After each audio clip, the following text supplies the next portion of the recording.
As per the given figure, a small ball P, the ball P slides down the quadrant of a circle. Quadrant circle வந்து slides down சொல்லியிருக்காங்க. And you see other ball இங்க கியூங்கிற பால் இந்த football இருக்கிறது அந்த பால் அதை வந்து hit பண்ணுறாங்க.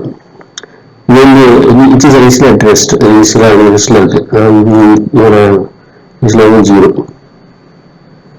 Then the effect of friction and assume the collision to be elastic. Elastic collision சொல்லியிருக்காங்க.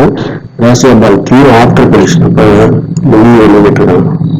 Elastic the ball Q. இது 20 சென்டிமீட்டர் கொடுத்துருக்காங்க அதில். Okay. இதுல வந்து potential area of first ball will be converted into 12 converted area of second ball. Potential area of first ball வந்து நம்ம completely நம்ம ஒரு கைண்ட் சேம் மேலே கனெக்ட் ஆகுது. சின்சியராக கொலிஷன் வந்து எலாஸ்டிக் மேலே. ஸோ மேத்தமெட்டிக்கலாக வந்து பார்த்தோம்னா MGH potential energy of first ball is equal to kinetic energy of the second பால்.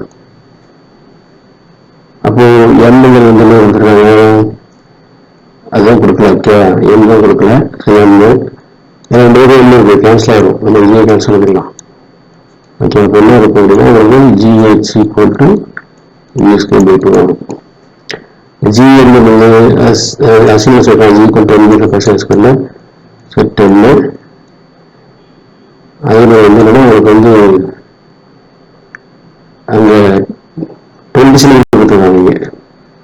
இங்கே 20 சென்டிமீட்டர். அப்போ வந்து ஒரு மீட்டர் வந்து 20 × 10⁻² மீட்டர் 0.2 வரும். 0.2 is equal to V²/2. இது வந்து வெர்ஷன் வந்து 10 × 0.2 இது வந்து வந்துச்சுன்னா 22 equal to V² வரும்.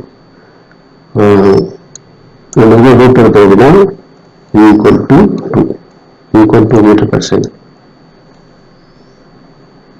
So option D, 2 m/s is the correct option. Thanks for watching. Keep watching, subscribe and share.